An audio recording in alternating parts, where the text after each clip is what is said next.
Commissioner గారు తమ తప్పు అనుకుంటే ఒక మాట సార్. నేను ఫస్ట్ అంటే నేను ఎస్ఎంసీ చైర్మన్ సార్. ఇక్కడ వచ్చేది మనకి ఏంటంటే 5 లీటర్లు వస్తాయి. ఈ 5 లీటర్లోనే పిల్లలకి పాలు ఇవ్వాలి, పెరుగు తోడేయాలి, దాంట్లో మజ్జిగ ఇవ్వాలి. అది 5 లీటర్లు కాదు కదా, మీకు 8.5 లీటర్ రావాలి కదా. అది కాదు సార్, మన కాగితాలు ఉండే లెక్క వేరు, ఇక్కడ దొరుకుతుంది వేరు.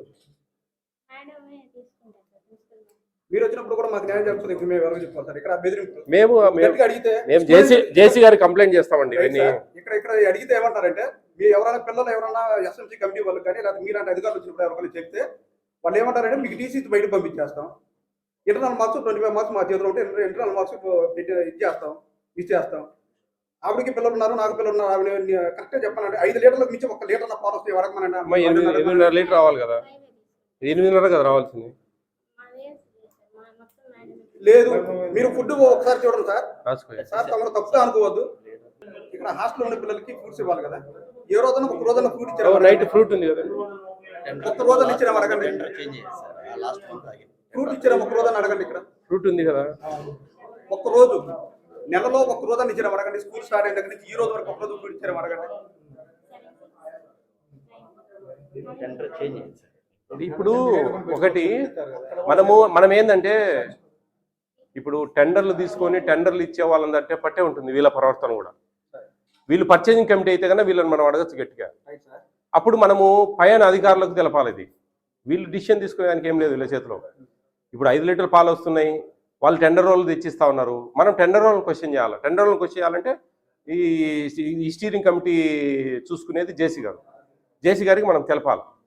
మేము అదంతా లెటర్ రాసి జేసీ గారికి పెడతాం విషయం.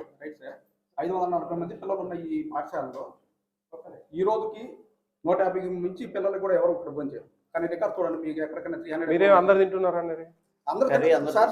మీరు చిన్న రిక్వెస్ట్ సార్, స్టాఫ్ ఎవరో లేకుండా మీరు క్లాస్ రూమ్లోకి వెళ్ళి మీరు ఒకసారి రోజు క్యారేజ్ తెచ్చుకునే పిల్లలు అడగండి.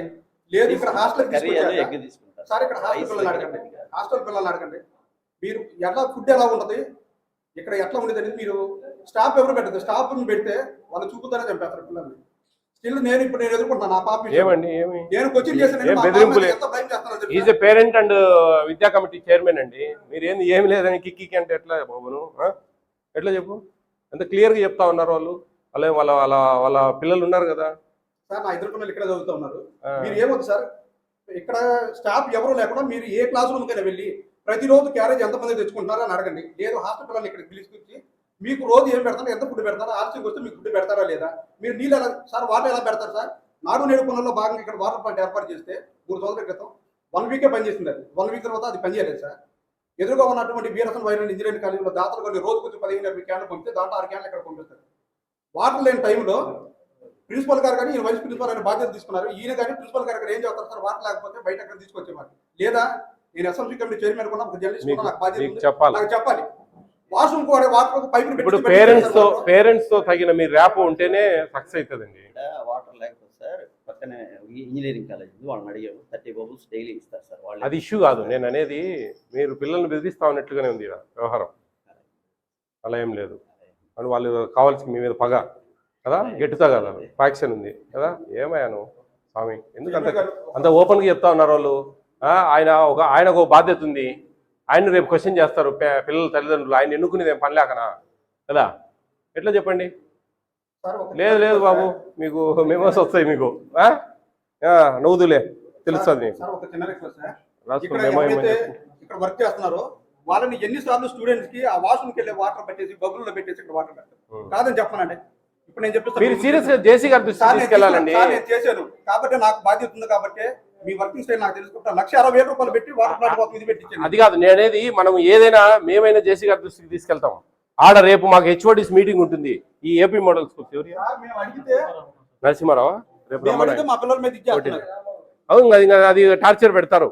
అదే సార్ జరుగుతుంది. మా పాప ఇప్పుడు ఆ పాపతో జ్యోతిశ్రీ అనే పాపతో ఎవరు కూడా మాట్లాడద్దు.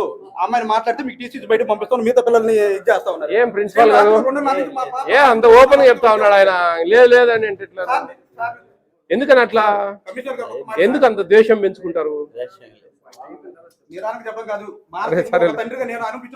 చూడు పద్ధతి కాదమ్మా. నన్ను పట్టుకుని ఏడుస్తుంటే నైట్ నాకు తెలుసు ఆ బాధ ఏందని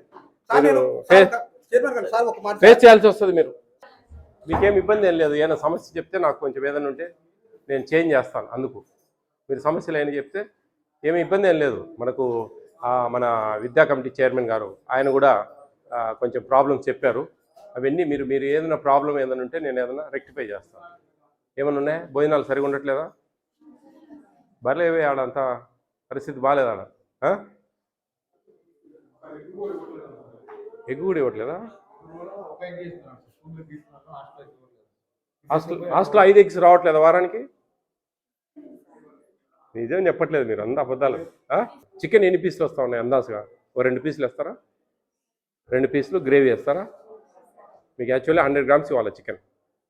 100 గ్రామ్స్ అంటే ఒక 4 ముక్కలు రావాలి నా క్యాలిక్యులేషన్. సరే, ఇంకా పెద్ద సమస్యలు చెప్పండి. చిన్న చిన్నవి కామను, అవన్నీ ఎక్కడ ఏ ఇంట్లో అయినా ఉంటాయి. కానీ పెద్ద పెద్ద సమస్యలు. నీళ్లు సక్రమంగా ఉంటున్నాయా? మంచినీళ్ళు లేవా? అది మీ వాటర్ ప్లాంట్ చెడిపోయిందా? అక్కడెక్కడో వేరే స్కూల్ నుంచి కాలేజ్ నుంచి తెప్పిస్తున్నారంట కదా? వస్తున్నాయా? అక్కడి నుంచి క్యాన్లు వస్తాయా? ఎన్ని సరిపోయేమైనా వస్తున్నాయా? రాసుకోయా అది క్యాన్స్ బయట నుంచి తెప్పిస్తున్నారు వేరే కాలేజ్ వాళ్ళ దగ్గర నుంచి. కొంచెం ఆ వాటర్ ప్లాంట్ ఏదో చెడిపోయింది, దాని మీద రాసుకో. నేను ఇంకా చాలా ప్రాబ్లమ్స్ వచ్చాయి నా నోటీస్కు. అవన్నీ మేము జేసీ గారి దృష్టికి తీసుకెళ్ళి అవన్నీ కూడా క్లియర్ చేపిస్తా. మీకు కొంచెం మంచిగా చదువుకోవాలా, మీరు బాగా చదువుకోవాలా, మంచిగా భోజనం చేయాలా. ప్రభుత్వం మీకు ఏం కేటాయించిందో వాటి వరకు మీరు తినాలా. ఫ్రూట్ ఇవ్వడం లేదు. ఇప్పుడు ఏంటంటే నేషనల్ ఫుడ్ సెక్యూరిటీ యాక్ట్ అనమాట. This is your right. Me right. ప్రభుత్వం ఏం కేటాయించిందో అవన్నీ మీకు ఇవ్వవలసిన రైట్.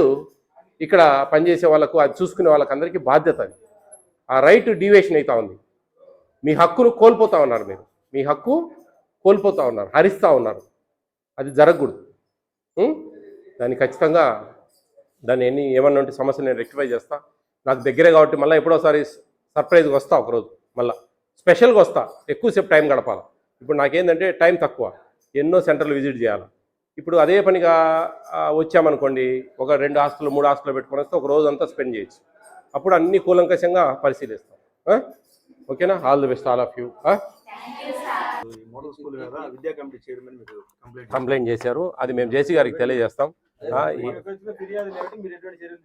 మోడల్ స్కూల్లో కొన్ని ప్రాబ్లమ్స్ ఉన్నాయి. ఇక్కడ వీళ్ళు చెప్పేది ఒకటి, జరిగేది ఒకటి. ఇక్కడ తల్లిదండ్రులే విద్యా కమిటీ చైర్మన్ కూడా ఇక్కడ కంప్లైంట్ చేస్తూ ఉన్నారు. దీన్ని ఖచ్చితంగా మేము జేసీ గారి దృష్టికి తీసుకెళ్తాం. వీళ్ళ ఏపీ మోడల్ స్కూల్కి సంబంధించిన హెడ్ రేపు 14వ తేదీ మా దగ్గరికి వస్తారు. ఇవన్నీ వివరించి ముందే మేము పంపిస్తాం వాళ్ళకు లిస్ట్ అంతా. ఈ విధంగా ప్రాబ్లమ్స్ ఉన్నాయి, ఖచ్చితంగా యాక్షన్ తీసుకుంటామండి. మెమో ఇస్తాం, దాని మీద ఎక్స్ప్లెనేషన్ అడుగుతాం. ఖచ్చితంగా యాక్షన్ ఉంటుంది. వితిన్ 1 వీక్లో మెమో ఇవ్వడం జరుగుతుంది.